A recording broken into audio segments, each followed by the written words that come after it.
원래 사도행전 이 강해를 해야 했는데 상황이어서 급히 말씀을 지금 상황에 맞추어서 하나님이 우리에게 무엇을 좀 말씀하시고자 하는지에 대해 나누는 게 좋겠다 싶어서 오늘은 사도행전 강해가 아닌 오늘 본문의 말씀 가지고 함께 말씀을 좀 나누려고 합니다. 우리에게 베풀어 주시는 하나님의 구원은 전적으로 하나님이 베푸신 은혜지요. 그런데 그 은혜로 말미암아 받는 구원을 우리가 얻기 위해 반드시 하나님께로부터 먼저 받아 지녀야 하는 게 있습니다.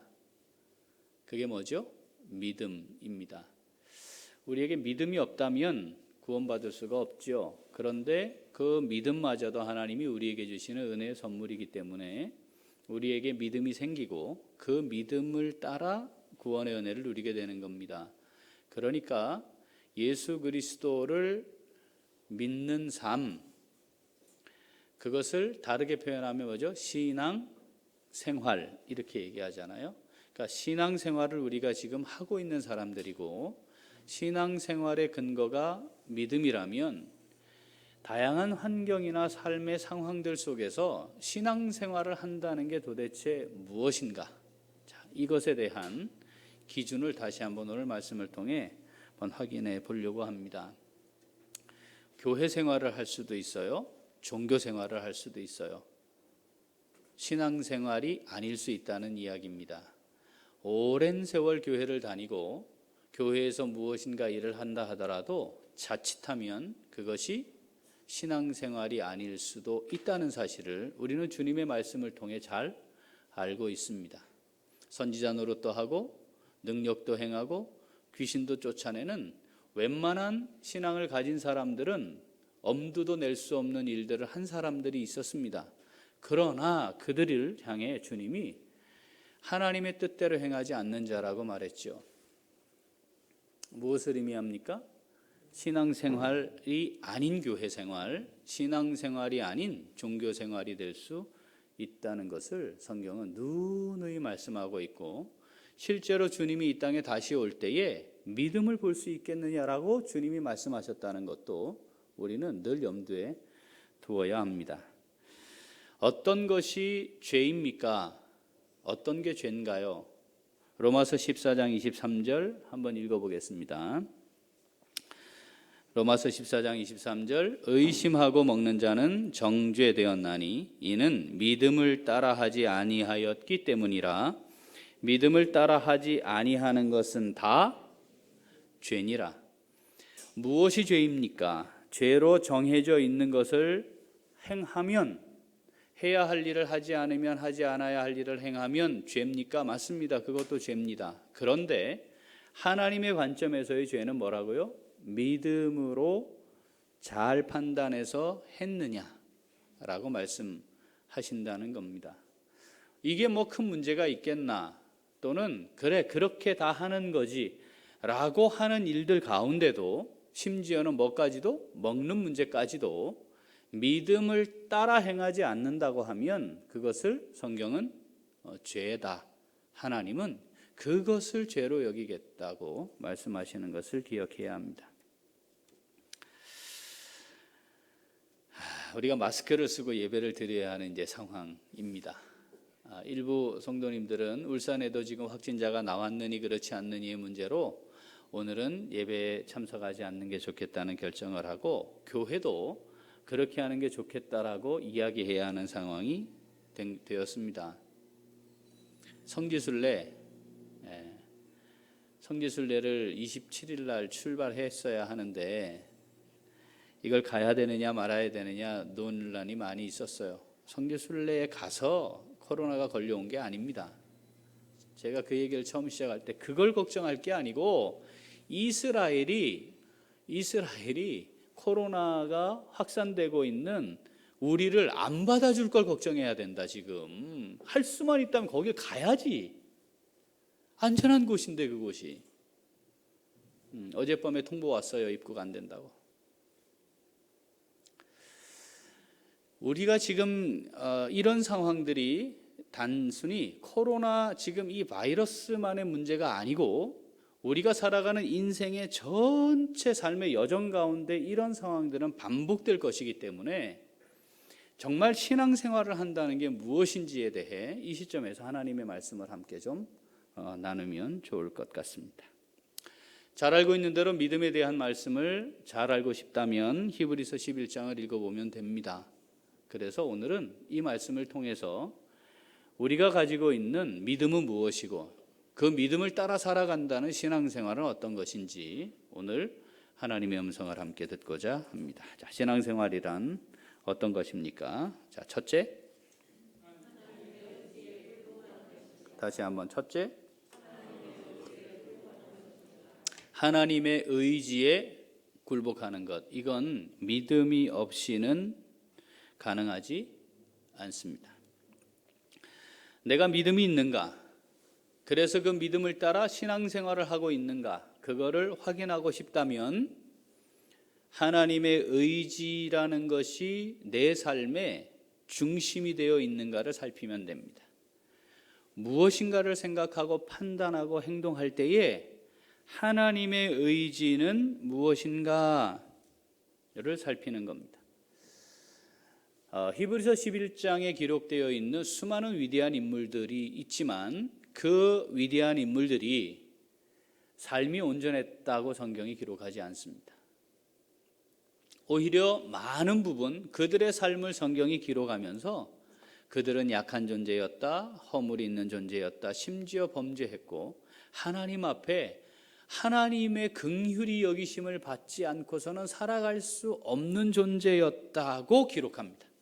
아브라함, 믿음의 조상이라고 일컫지만 그는 우리가 가지고 있는 또는 보통 사람들이 가지고 있는 어떻게 저런 일을 할 수 있지 싶은 일도 했던 사람입니다. 이해할 수 있는 것이지만 과연 이 사람이 정말 위대한 믿음의 조상이라고 말할 수 있는가 싶은 사람이었습니다.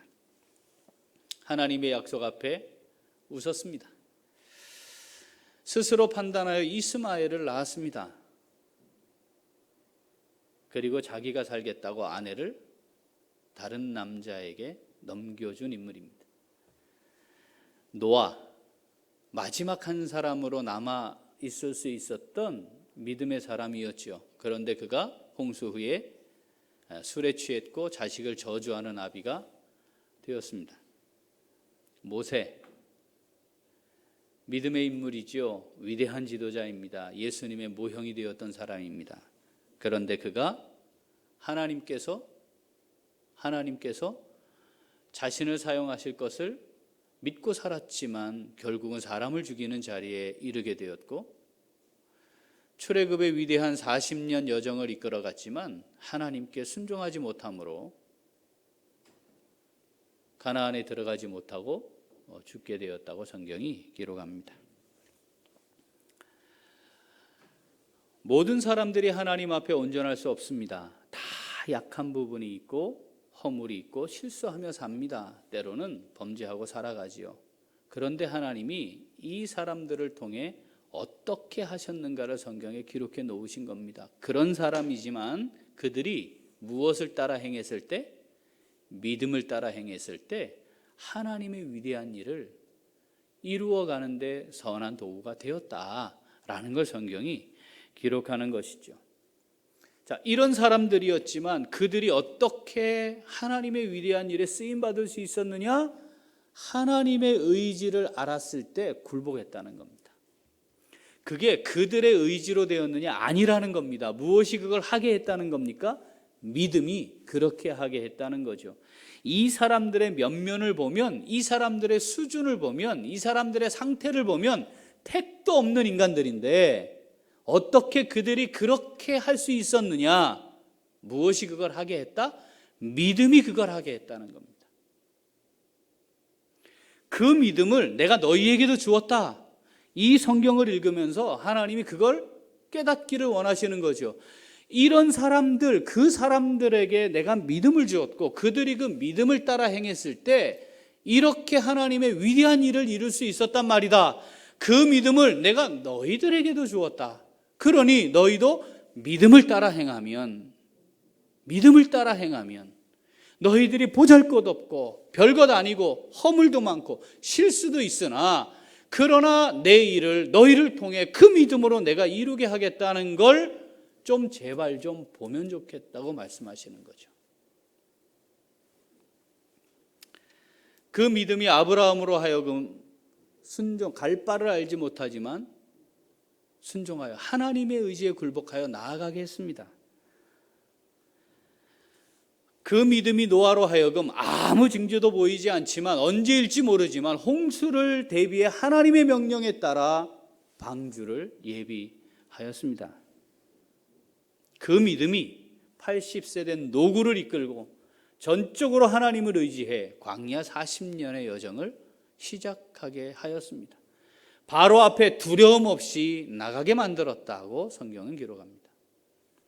그 믿음이 여호수아와 이스라엘 자손들에게는 여리고성을 하루에 한 바퀴씩 마지막 날에는 7바퀴를 돌게 만들었다고 기록해 놓은 것이죠. 믿음이 그렇게 하는 것이다. 그런데 그 믿음을 내가 너희에게도 주지 않았느냐?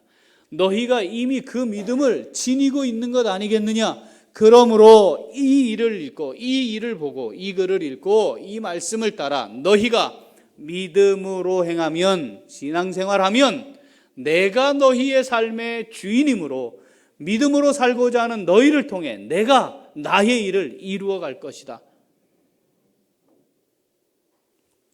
여러분, 그것을 신뢰하는 것, 그러며 살아가는, 신뢰하며 따라 살아가는 것, 이것이 신앙생활입니다.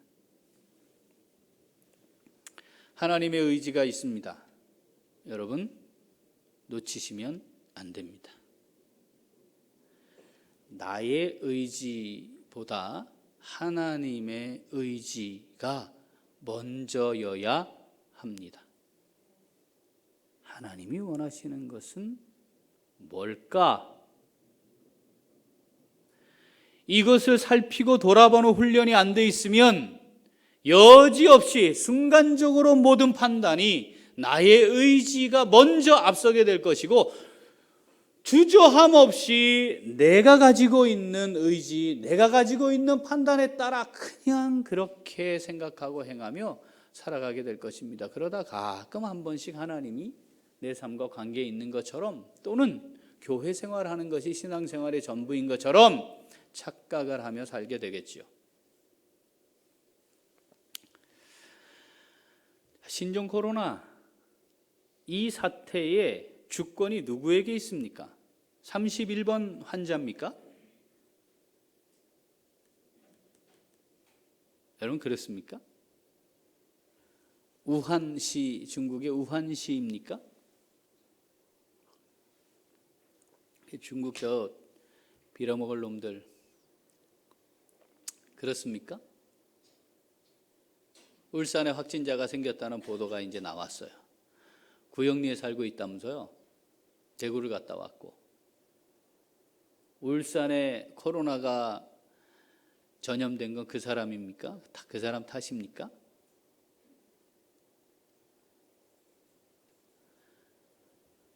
두렵고 떨려 근심 가운데 다 사람들이 놓여 있습니다. 걸려도요 바로 죽는 병 아니에요. 그리고 얼마든지 예방이 가능한 겁니다. 왜 그런데 이 상황이 우리에게 임하게 되었을까? 왜 이런 사태가 지금 일어나게 되었을까? 누구 의지입니까 이거? 31번 환자의 의지가 아니에요. 누구 의지예요? 하나님의 의지입니다. 여러분, 이게 신뢰되십니까? 하나님의 의지예요. 하나님의 의지면, 하나님의 주권이면 여기에 뭐가 있어요? 하나님의 뜻이 담겨 있잖아요. 코로나는 피했는데 차에 치여 죽는다니까요. 그렇잖아요. 그냥 하나님 심장 먹게 하면 오늘도 가요. 하나님의 의지가 도대체 무엇일까? 지금 이 상황을 주관하시는 하나님이 살아계심을 내가 믿고 살고 있고, 그 하나님이 나를 지금 이곳에 있게 하시고 오늘을 살게 하시는데, 도대체 하나님은 왜 이 일을 지금 이 순간에 이때에 이렇게 하시는 것일까? 여러분, 그것을 놓고 심각해 보셨나요?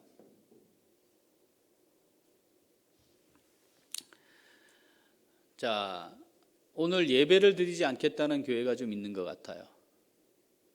여러분, 내일 출근하시나요? 일하시나요? 왜 직장은 갑니까? 이 시국에. 왜 직장 가요? 왜 출근해요?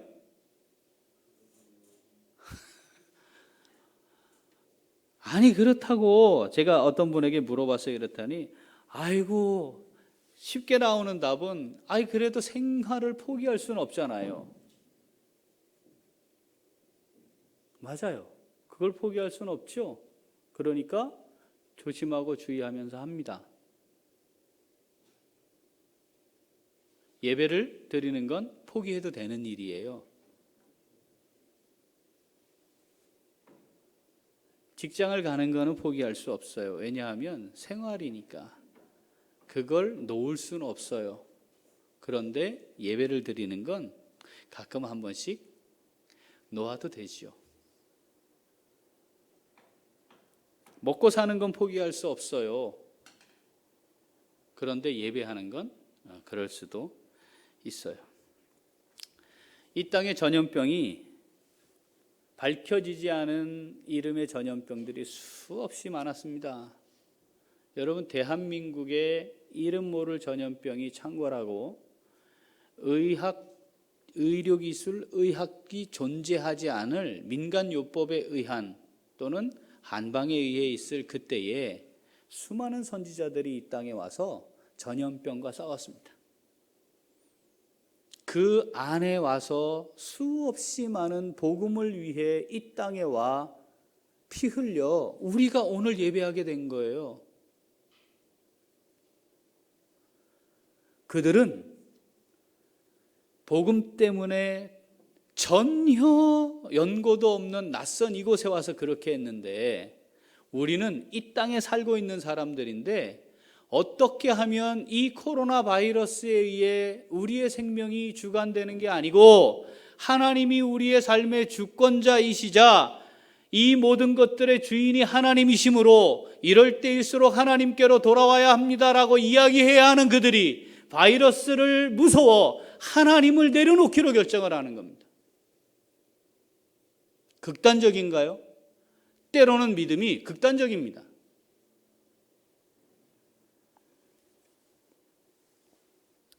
오늘부터 예배당에 모여 예배하는 자들은 다 잡아가겠다. 그럼 예배 안 할 거죠? 여러분, 잡혀가겠습니까? 예배를 포기하겠습니까? 우리가 일제시대에 태어났다 칩시다. 거기에 모이는 것들 다 잡아가겠다. 예배 드리실 겁니까? 잡혀가기를 선택하시겠습니까? 아니면 잡혀가는 걸 두려워하여 집에 있겠습니까? 오늘부터 예배하는 자들은 전부 사자굴에 다 집어넣겠다. 다니엘이라고 하는 성경을 빼버려야죠. 그러면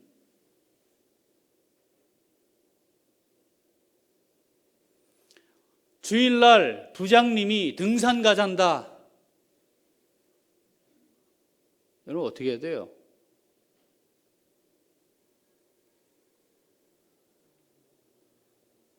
우리가 그런 것을 선택할 때에 선택하는 기준이 있다 이거죠. 기준이. 그 기준이 뭐냐 하는 겁니다.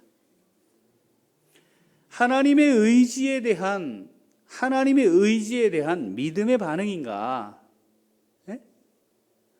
이건 우리가 지금 살아감에 있어서 모든 영역에 다 적용해야 될 것입니다. 하나님의 의지에 대한 믿음의 반응이 없으면 돈의 노예로 살아요. 돈이 인생의 전부예요. 명예가 인생의 전부예요. 건강이 인생의 전부예요. 신앙생활? 교회 생활하는 거예요.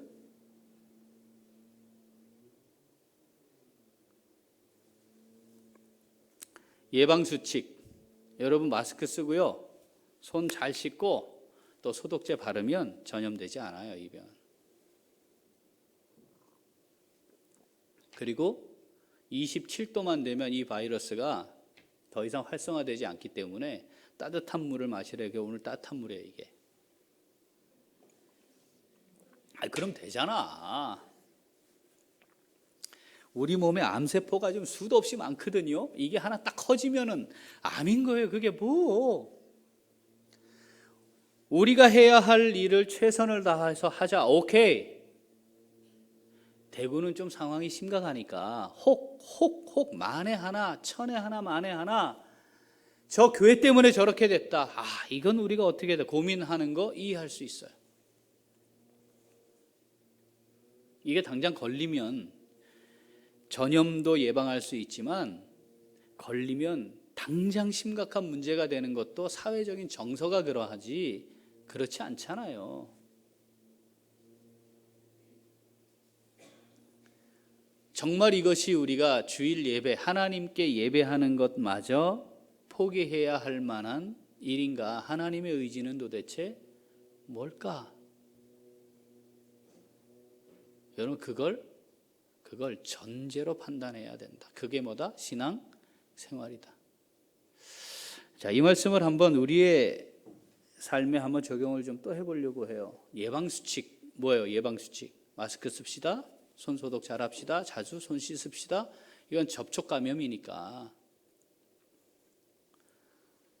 여러분 영적으로 하나님 앞에서 건강한 상태를 유지하기 위한 수칙이 있잖아요. 이 코로나 바이러스하고는 비교도 되지 않는 바이러스, 수많은 세균들이 우리의 삶 속에 얼마나 많은지 생각해 보셨나요?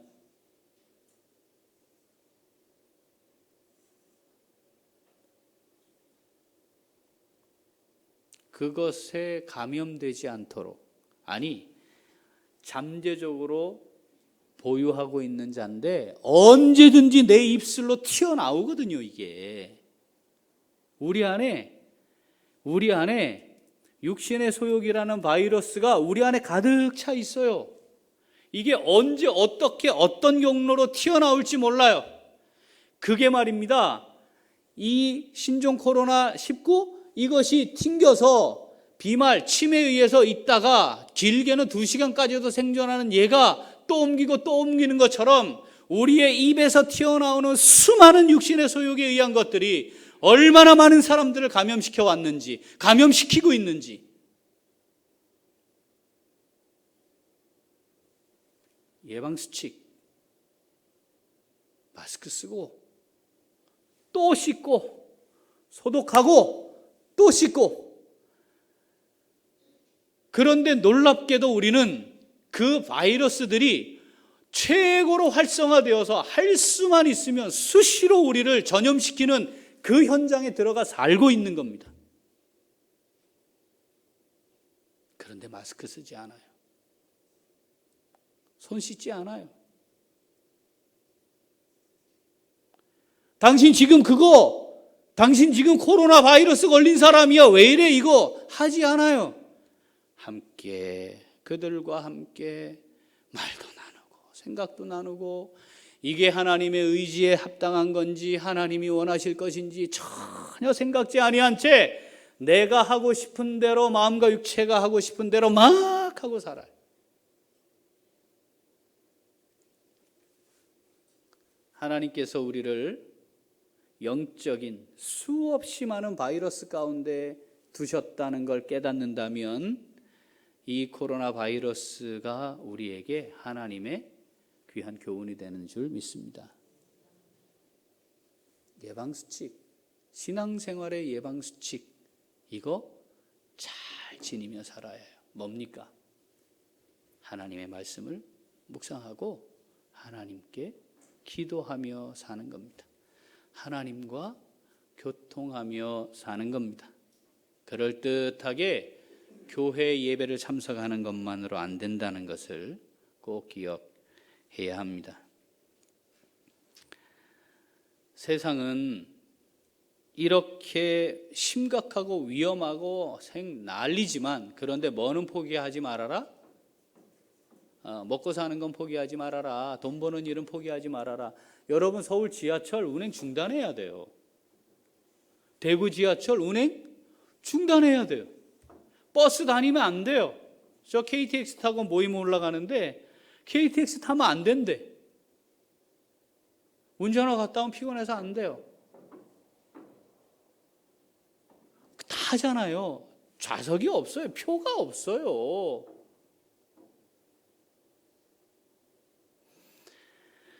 하나님이 하나님을 위해 사용하라고 주신 것을 나를 위해 사는, 이게 확진, 이거는 슈퍼 전파자로 살아요. 우리가 그렇게 살아서 잘 사는 걸 자랑하고 침 튀기며 살고 있어요. 우리가 그런 세상 속에 지금 들어가 있는 거라니까요. 예방수칙 정확하게 지키지 않으면 바로 감염입니다. 하나님을 두려워하지 않죠. 돈이 중요하고 명예가 중요하고 그리고 건강이 더 중요합니다.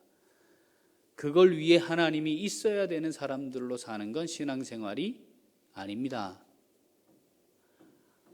하나님이 하나님을 위해 사용하라고 주신 것들을 청지기로 하나님을 위해 쓰는 것이 아니라 나를 위해 막 써대고는 하나님 이게 더 필요해요라고 구하며 하나님께 구하는 것이 신앙생활을 하는 것이냐 이 말입니다. 감염되어 있는 거예요. 감염돼서 다른 것들을 할 수 있는 능력을 상실하는 거예요. 신앙생활은 하나님의 의지를 살펴서 그 하나님의 의지에 굴복하는 겁니다. 하나님을 두려워해야 해요. 그게 믿음의 시작 아니겠습니까? 하나님의 의지를 잘 살펴서 하나님의 의지에 굴복하며 사는 우리 모두가 될 수 있기를 소원합니다. 자, 신앙생활이란 무엇입니까? 둘째, 다시 한번 둘째. 자, 믿음을 가지면 믿음의 분량만큼 자동적으로 따라오는 게 있습니다. 그게 뭐냐면 소망이에요. 믿음은 있는데 소망이 없다? 거짓말입니다. 틀렸어요. 아니에요. 어떤 소망을 가지고 있느냐만큼이 내가 얼마만큼의 믿음을 가지고 있느냐의 분량이라고 보시면 됩니다. 동전의 양면과 같아요. 히브리서 11장 1절 2절 읽어봅니다. 믿음은 바라는 것들의 실상이요 보이지 않는 것들의 증거니자. 1절을 보면 바라는 것들의 실상이다. 요건 시간과 관련되어 있어요. 미래에 있어요. 지금이 아니에요. 때가. 그런데 그걸 어떻게 지금 누리는 거예요. 요게 바라는 것들의 실상입니다. 보이지 않는 것들의 증거다. 보이지 않는다는 말은 여기에 있지 않는다는 거예요. 공간이에요. 여기에 존재하지 않아요. 그런데 그걸 증거로 갖고 있는 거예요. 그게 어떻게 가능해요? 믿음이 그런 거예요. 내가 이 땅에 발을 딛고 살지만 우리는 천국 백성으로 사는 것 아니겠습니까? 내가 지금 이 땅에 살고 있지만 나는 이 땅에 속한 자가 아님을 고백하며 사는 것 아니겠습니까? 나는 이 땅에 살고 있지만 나는 나그네요 외국인입니다 라고 고백하는 거 아니겠습니까? 이 땅에 있는 것들을 다 기대하고 살고 있지만 내가 진짜 바라고 기대하는 것은 이 땅에 속한 게 아닌 겁니다 라고 얘기하게 하는 게 믿음이고요. 그 믿음이 있는 만큼 그 소망 가운데 거하게 되어 있어요.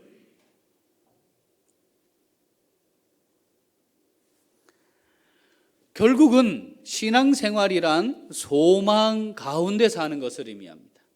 그 소망이 우리를 이끌어가는 거죠. 그 소망에 이끌림을 받아 사는 겁니다. 그 소망을 가진 사람은 역동적이에요. 활기차요. 그 소망으로 인해 윤택함을 이 땅에 누리며 살아요. 그 소망으로 풍성함이 뭔지 알고 그리고 이 땅의 삶을 한결같이 변함없이 살아가게 합니다. 무엇이? 소망이. 이 땅에 속해 있는 걸 얻기 위한 소망들을 지니신 분들이 대부분 있을 거예요. 다 그렇지 않나요? 우리 그렇게 기대하고 있지 않나요? 그죠? 수확할 걸 기대하고 씨 뿌리고 농사 짓는 거 아니겠습니까? 그걸 소망하기 때문에 그걸 하는 거고, 그 떼약볕에도 나가서 그걸 하는 거지요. 힘들고 고단하고 어렵지만 그 일을 하는 거지요. 이번 달에 들어올 월급으로 무엇을 할 걸 기대하고 계획하고 소망하고 있고, 이것이 10년, 20년 됐을 경우에 내게 삶이 어떤 것이 올 것이다, 그 소망이 있으니까 매일 사표를 내니 많이 해도 직장을 가는 거고 그 일을 하는 거 아닙니까? 소망이 우리의 삶을 이끌어가는 건데, 믿음을 가지면 그 믿음에 따르는 소망이 자연히 있게 되어 있다 이겁니다. 무엇을 보고 있느냐는 거죠. 무엇을. 진짜 우리가 기대하고 바라는 게 무엇이냐 하는 겁니다. 뭡니까 도대체? 진짜 뭡니까? 믿음으로 살았던 사람들이 오늘 히브리서를 보면 2절 한번 읽어볼까요? 선진들이 이로써 증거를 얻었느니라. 믿음으로 살면 그 소망 가운데 거하는 삶에 증거가 있게 되어 있다는 거죠. 우리의 증거는 뭡니까? 이 땅의 땅입니까? 집입니까? 아파트입니까? 그리고 돈입니까? 명예입니까? 그게 정말 우리가 기대하고 바라며 얻기 위해 달려가야 할 그것입니까?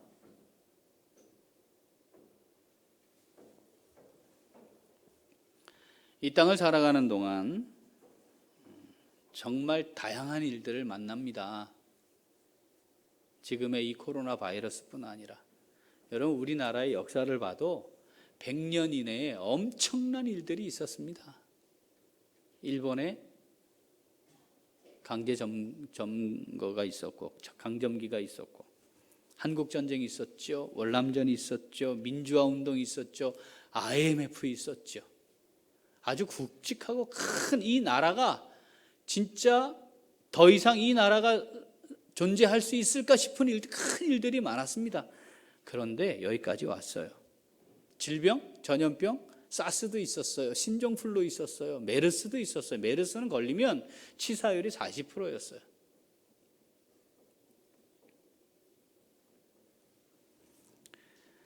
이런 거 아니었어도요, 여러분 주변에 친구들 먼저 이 세상을 떠난 친구들 있죠? 저도 40대 초반에 제 친구, 첫 번째 동기 동창 친구가 병으로 죽었습니다. 이런 일들은 우리의 삶에 수도 없이 많이 일어납니다. 자, 위기 때에 정확하게 본질을 보게 돼요. 내가 정말 어려울 때에 정말 내 친구가 누구인지 확인하게 되는 것과 같은 원리입니다. 내가 정말 곤란한 지경에 있을 때 정말 나를 아끼고 사랑하는 사람이 누구인지 확인할 수 있는 것과 같습니다. 여러분, 지금 내가 정말 어떤 소망을 갖고 있는지 정확하게 볼 수 있는 시기인 거죠. 우리의 소망은 어디에 있습니까? 그 소망 때문에 살고 있는 겁니까? 진짜로? 신명기, 성경 읽으시죠? 통독하고 계시죠? 신명기 1장 29절부터 한번 읽어봅니다. 내가 너희에게 말하기를 그들을 무서워하지 말라, 두려워하지 말라. 너희보다 먼저 가시는 너희의 하나님 여호와께서 애굽에서 너희를 위하여 너희 목전에서 모든 일을 행하신 것 같이 이제도 너희를 위하여 싸우실 것이며, 광야에서도 너희가 당하였거니와 사람이 자기의 아들을 안는 것 같이 너희의 하나님 여호와께서 너희가 걸어온 길에서 너희를 안으사 이곳까지 이르게 하셨느니라 하나 이 일에 너희가 너희의 하나님 여호와를 믿지 아니하였도다. 그는 너희보다 먼저 그 길을 가시며 장막 칠 곳을 찾으시고 밤에는 불로 낮에는 구름으로 너희가 갈 길을 지시하신 자이시니라. 하나님 우리를 안아서 여기까지 왔어요. 우리가 잘해서 여기까지 왔죠? 잘 먹고 잘 쉬고 내가 하고 싶은 거 하면서 스트레스 잘 해소해 가면서 그래서 여기까지 왔죠? 그래서 앞으로도 그렇게 살면 될 것이죠? 하나님이 우리를 안아서 여기 있게 된 거고요. 우리보다 먼저 가시면서 우리가 가야 할 길을 여기까지 인도해 주셔서 우리가 여기 있는 거예요.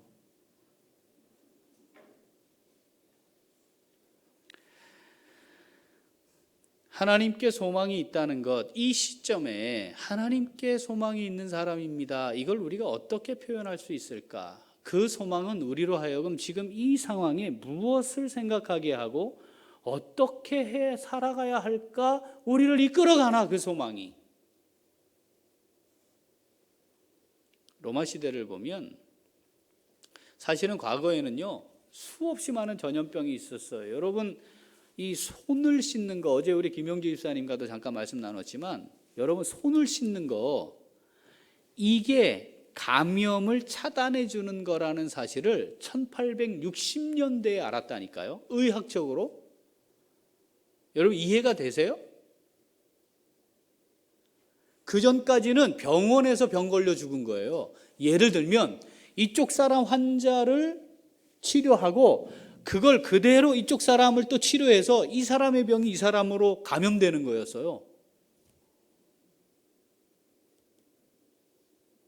그런데 성경엔 외출을 하고 오면 반드시 뭐 하라? 손을 씻고. 부정한 것과 접촉을 하면 반드시 뭐 하고? 손을 씻고.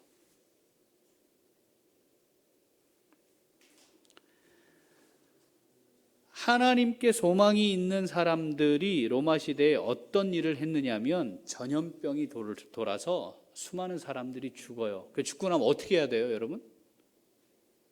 우리는 그 마을을 떠나야지. 거기 있으면 걸려 죽으니까. 그런데 그럴 수가 없잖아요. 그러니까 거기를 선을 그어놓고 거기에 접근을 안 하는 거예요. 그럼 어떻게 돼요? 점점점 퍼져나오죠. 여러분 로마 시대의 기록을 보면 그때의 어떤 무리들이 그 시체를 모아가지고 불에 태워서 그 마을에 있는 그 전염병 걸린 시체들을 옮겨서 불에 태워서 그 마을을 살리는 역할을 한 사람들에 대한 기록이 나와요. 그들이 우리가 알고 있는 크리스티아노스, 그리스도인이라 불렸던 사람들이었습니다. 여러분 그들은 두렵지 않았을까요? 아니에요. 두려워요. 병에 걸리는 게 좋아서 그 일을 하겠어요? 그렇지 않았을 거 아닙니까? 그런데 도대체 그들은 어떻게 그렇게 할 수 있었느냐 하는 거죠. 무엇이 그들로 하여금 그런 삶을 살게 했느냐는 거죠. 저 사람과 우리가 근본적으로 다른 게 이런 거구나. 죽음 앞에 서 있는 이 절체절명의 상황에 저 사람들은 어떻게 저런 삶을 살게 되었을까? 무엇이 저것을 그렇게 만들었을까? 그걸 보여주는 것이 우리가 이 땅에 있으나 산 위에 있는 동네가 숨겨질 수 없는 것 같은 믿음의 삶을 사는 것이라는 겁니다.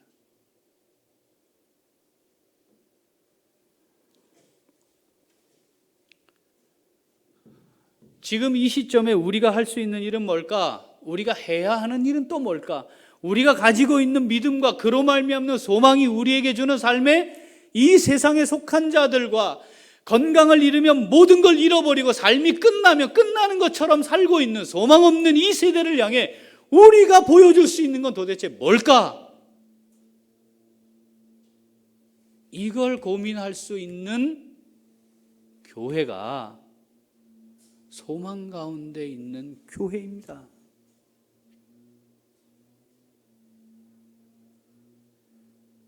예배를 드려야 할 것이냐 말 것이냐?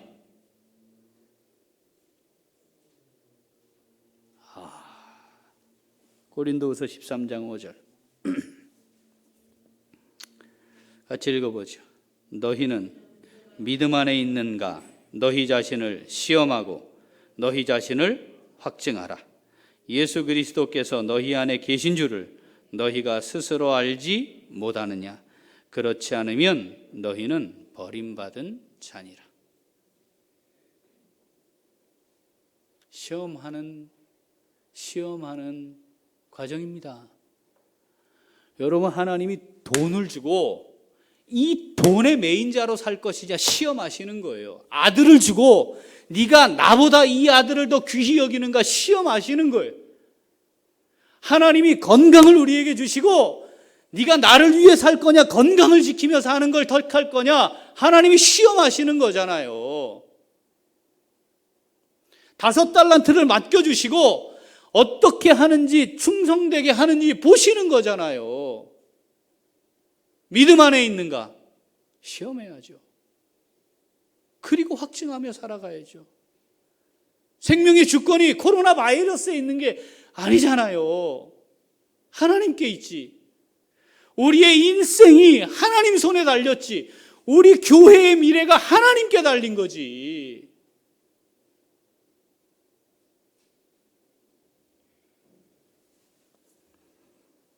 하나님이 우리를 이곳에 있게 하신 달동을 위해 기도해야 합니다. 혹 마스크를 사서 낄 수 없는 분들은 없는가 돌아봐야 하는 거죠.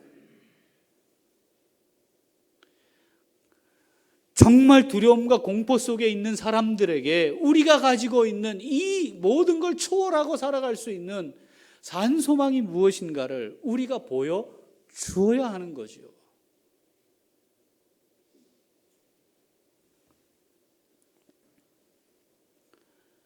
점심 식사를 해야 되느냐 말아야 되느냐, 이게 또 고민이에요.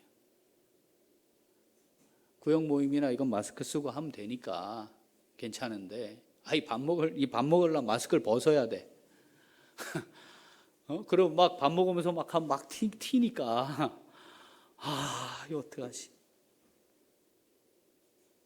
그래서 우리의 하나님 앞에 모인 하나님의 자녀됨과 한몸됨을 하나님이 내려놓기를 원하시는가를 좀 물어보고, 그게 아니라면 마스크를 쓰고 소독을 하듯이 방법을 찾으면 되잖아요. 우리가 각자 배식으로 식사를 하니까 밥 먹을 때는 눈으로 대화하고 얼른 먹고 마스크 딱 쓰고 대화하면 되지 않겠어요?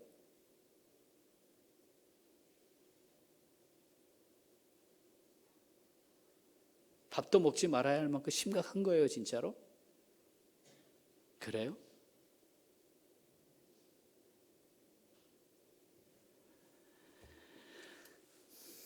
우리에게 소망이 있습니다.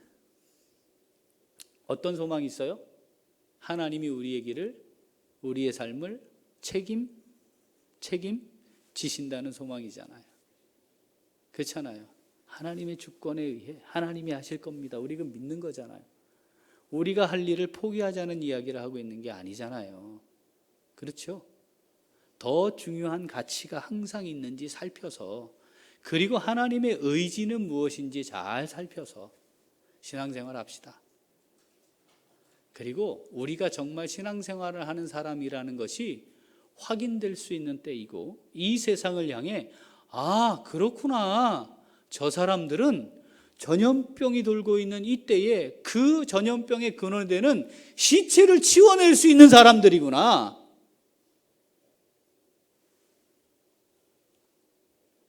그때 그들이 가진 믿음과 우리 믿음은 다른가요?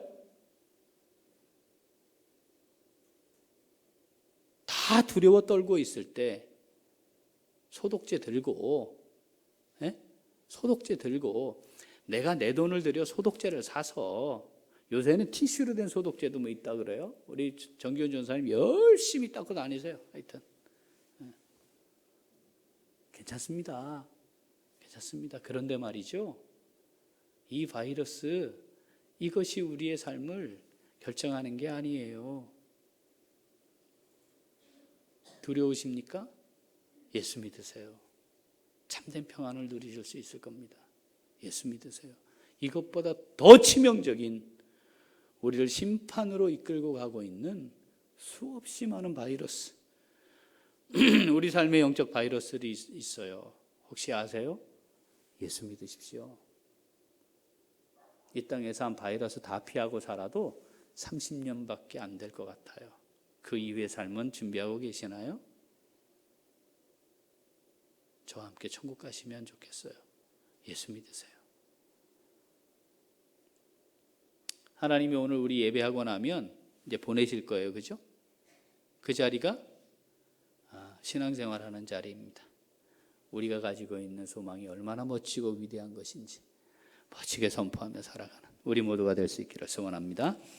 하나님 아버지 감사합니다.